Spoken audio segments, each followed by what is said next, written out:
Halo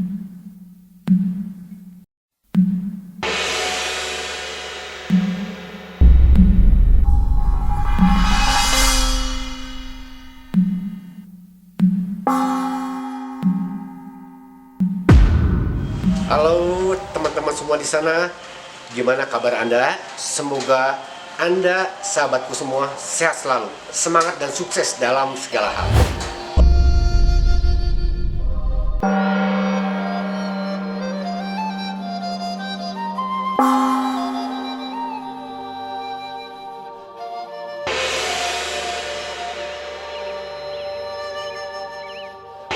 Oke, sahabatku semua di sana, teman-temanku semua di sana, gimana kabar Anda? Semoga Anda, teman-temanku, sehat selalu, tetap semangat dan sukses dalam segala hal. Oke.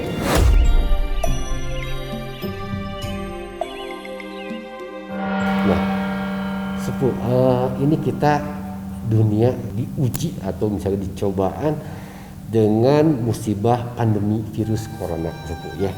Nah, sekarang secara menurut pandangan Sepuh atau mungkin dalam arti kacamata Sepuh sendiri dan mungkin menurut pandangan agama Buddha sendiri, kira-kiranya arti daripada musibah atau cobaan pandemi yang selama ini kita hadapi gitu Sepuh ya, itu kira-kira apa? Misalkan gini Sepuh, misalkan contoh dari saya, misalkan agar manusia sadar, atau mungkin tanda-tanda zaman dalam arti mau kiamat misalkan Sepuh ya, atau mungkin karma yang mungkin sudah berapa ratus tahun yang lalu karena misalkan perbuatan manusia sendiri yang pada akhirnya ya karmanya ya terjadi sekarang, atau bagaimana Sepuh menurut pandangan Sepuh? Dalam agama Buddha bahwa seluruh alam semesta ini bekerja atas ketentuannya atau memang sudah aturannya. Ada 5 ketentuan atau 5 aturan dalam alam semesta ini, yaitu yang pertama ada utu niyama atau ketentuan tentang utu itu seperti suhu, cuaca dan lain sebagainya lah, hukum alam, hukum Newton, gravitasi dan lain sebagainya. Itu utu niyama, kerjanya memang ketentuannya sudah seperti itu. Ada juga bija niyama atau ketentuan tentang bija itu tumbuh-tumbuhan lah, tentang makhluk, tentang tumbuh-tumbuhan termasuk bakteri, termasuk virus ini memang cara kerjanya seperti itu, tumbuh berkembang seperti itu. Dan yang ketiga itu cita niyama atau ketentuan mengenai pikiran-pikiran atau cara kerja pikiran, bentuk pikiran dan lain sebagainya.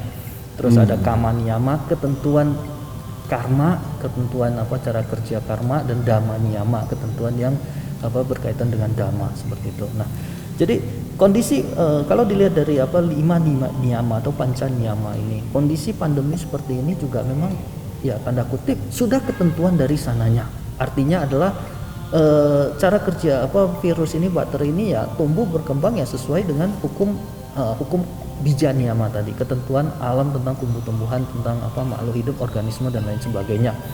Dan ini juga ada kaitannya memang dengan kama niyama atau ketentuan karma. Memang ya dunia ini juga ini bukan pandemi yang pertama dan juga mungkin bukan pandemi yang terakhir yang akan dialami di dunia ini. Di masa lampau kita juga sudah mencatat beberapa kali kita melewati pandemi flu Spanyol, Black Death dan lain sebagainya yang memakan korban tidak sedikit juga, korban jiwa yang tidak sedikit juga.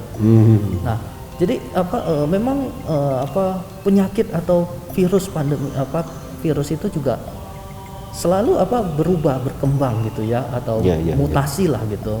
Mungkin muncul dari mutasi genetika dari virus-virus strain sebelumnya dan lain sebagainya. Dan ini akan berproses sedemikian adanya terus menerus. Jadi suatu saat setelah pandemi corona ini selesai, bukan berarti juga kita alam semesta ini akan aman dari pandemi selanjutnya, tidak. Kemungkinan besar ya mungkin juga akan terulang lagi dengan virus yang baru atau dengan mutasi yang baru dan lain sebagainya. Apakah dalam waktu yang dekat 100 tahun lagi, 1000 tahun lagi, 10.000 tahun yang lagi, kita tidak tahu. Tetapi siklus itu pasti akan terjadi. Seperti cuaca juga sama. Siklus cuaca itu utu niyama, ketentuan cuaca juga pasti akan seperti itu. Ada musim semi, musim panas, musim gugur, musim dingin. Kalau kita di sini subtropis ya tropis ya musim hujan, musim kemarau. Itu akan terus menerus berganti. Ya mungkin nanti ada kalanya terjadi pergeseran dan lain sebagainya, tapi siklus itu tetap akan terjadi sebagaimana adanya. Demikian juga tentang kama niyama, ketentuan karma. Ya mungkin memang kondisi saat ini kita semua di masa yang lampau memang mungkin ada tanda kutip jodoh karma sehingga kita sama-sama melewati kondisi pandemi saat ini. Tetapi yang harus kita ambil dari hal ini adalah bahwa kita juga kita tahu bahwa virus ini ada, pandemi ini ada, maka kita juga harus berusaha bagaimana semampu kita menjaga diri kita masing-masing, menjaga keluarga kita, menjaga lingkungan kita. Jangan sampai kita yang menjadi korban atau bahkan kita yang menjadi pembawa untuk menularkan ke yang lainnya.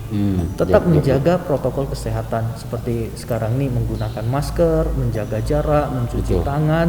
Nah, dengan melindungi diri kita, kita juga bisa melindungi keluarga kita. Dengan melindungi keluarga kita, kita melindungi lingkungan kita. Dan kalau kita semua saling melindungi, maka percayalah, niscaya pandemi ini akan segera berlalu. Sepuh. Nah, ini memang kita bicara ke masalah pandemi ya Sepuh ya. Nah, ini memang ada dua tanggapan Sepuh di masyarakat itu. Ya memang secara logika katanya ya mungkin dari daratan Cina itu disebabkan oleh makan binatang-binatang seperti itu Sepuh, yang pada akhirnya timbullah virus seperti itu. Nah, ada satu lagi Sepuh, secara mungkin secara bisa dikatakan mungkin kita kan memang Sepuh, apalagi di negara kita Sepuh, tidak terlepas daripada kepercayaan seperti hal-hal gaib Sepuh. Nah, ada pun juga yang selain tadi, karena gara-gara makan binatang sembarangan atau misalnya kelelawar seperti itu, ada juga yang bilang ini katanya seperti raja setan udah mulai mau menguasai bumi ya, seperti misalnya istilahnya dajjal gitulah. Nah, ini sebetulnya apa betul-betul yang kedua itu memang betul Sepuh, atau menurut kacamata Sepuh ya, atau itu bagaimana Sepuh? Jadi kalau secara Buddhis memang kita tidak menafikan keberadaan alam-alam yang lain selain alam manusia. Kita dalam agama Buddha memang meyakini adanya 31 alam, adanya konsep tentang alam lain selain alam manusia. 31 alam itu yaitu adalah alam manusia, di bawah alam manusia juga memang ada alam peta atau alam hantu roh, alam asura, alam jin, raksasa dan lain sebagainya. Terus juga ada alam tiracana, alam binatang kita bisa lihat, dan alam niraya atau alam neraka ya. Memang makhluk-makhluk tersebut ada, tetapi sekali lagi dalam agama Buddhis kita lebih ditekankan untuk berpikir realistis atau berpikir rasional gitu.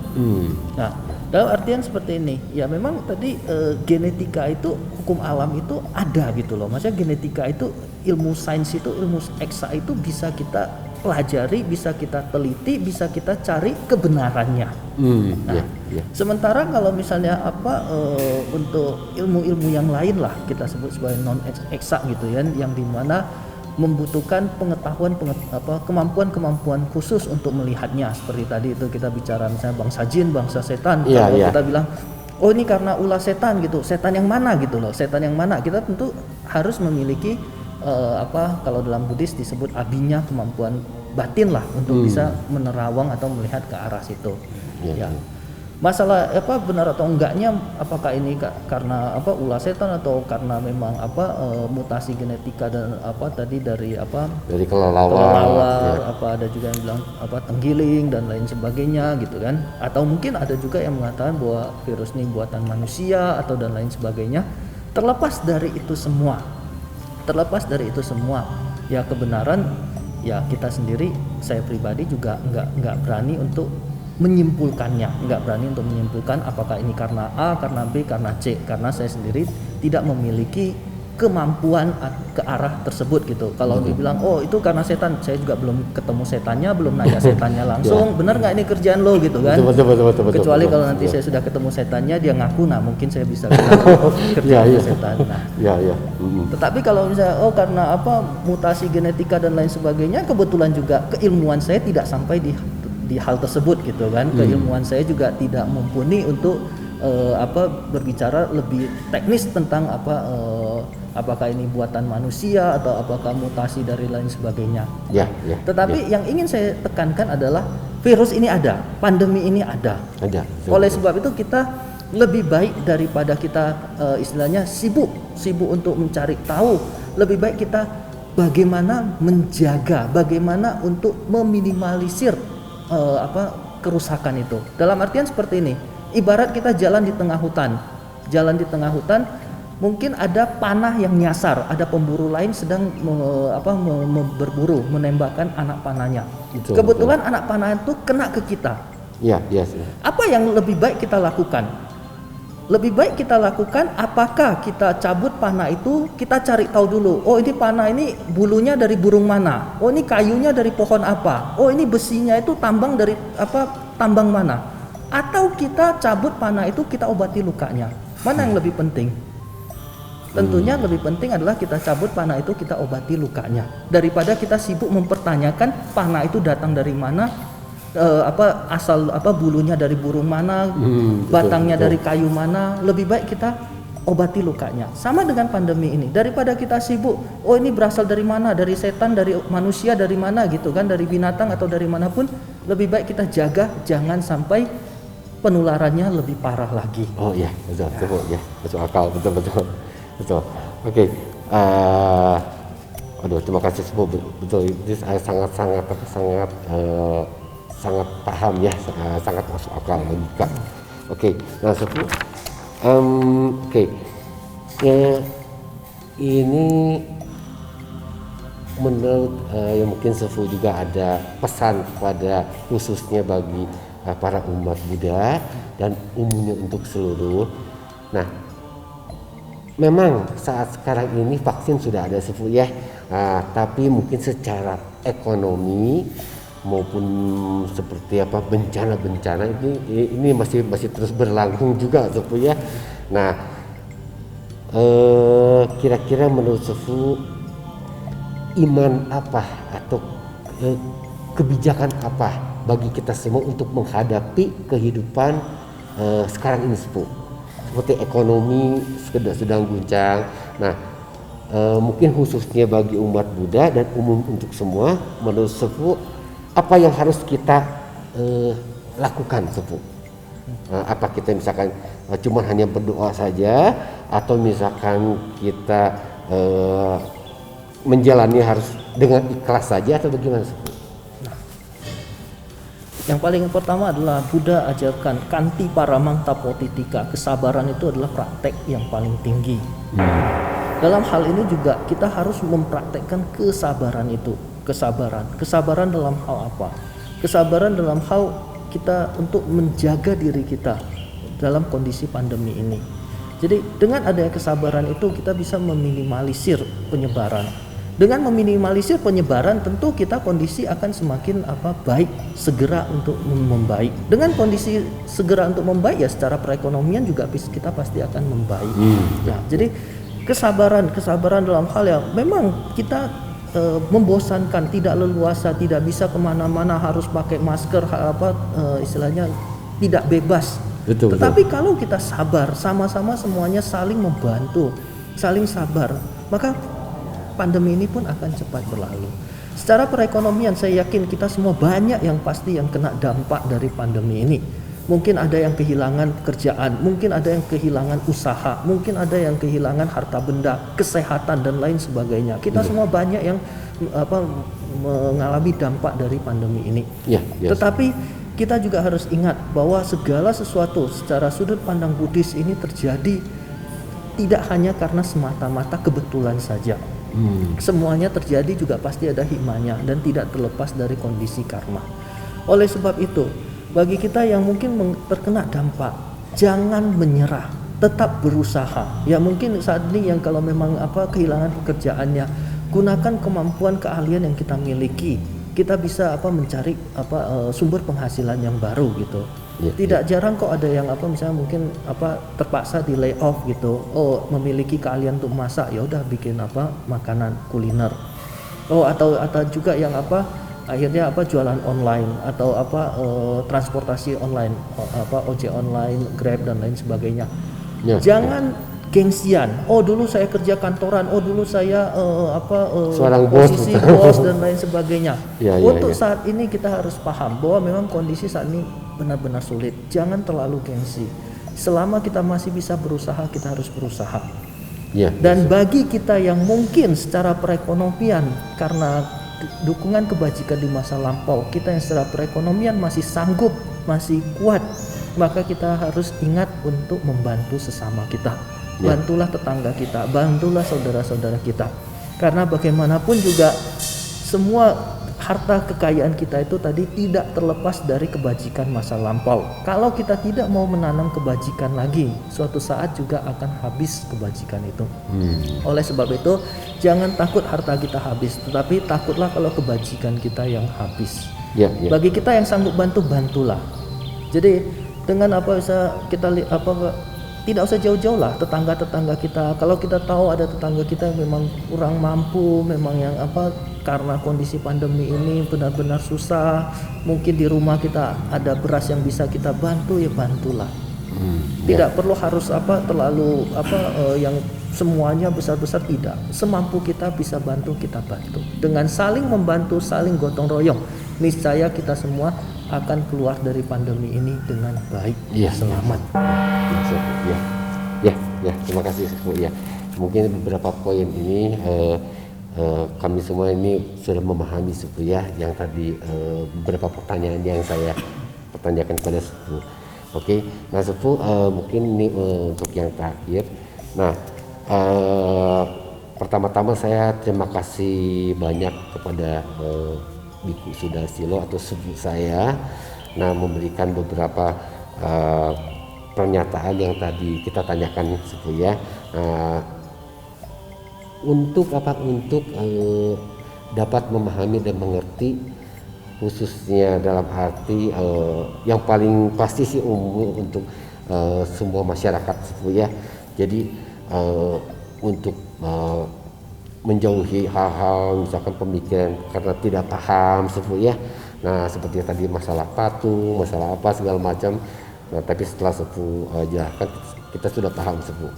Nah oke, teman-teman semua. Nah saya Taferi dalam hal ini saya sangat betul-betul memahami, dan mungkin Anda atau kamu semua, teman-teman semua sedikit banyak tahu ajaran-ajaran agama Buddha. Jadi kita melepaskan atau mengecilkan hal-hal yang memang kurang dipahami selain umat Buddha. Oke, nah terus yang terakhirnya saya mungkin bersama sepupu saya mengucapkan banyak terima kasih kepada para calon pendukung, calon sponsor Nabi Sepuh untuk dalam program yang dimulai saat ini dan untuk selanjutnya Sepuh.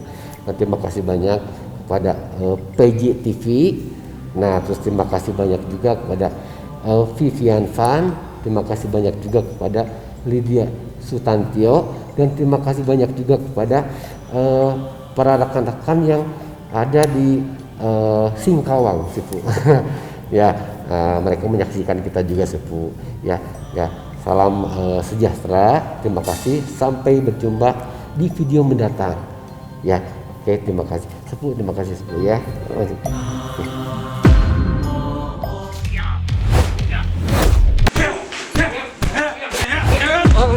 Sepuh amat gimana sih Sepuh?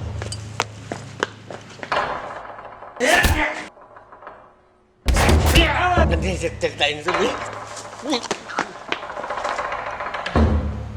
Amin itu.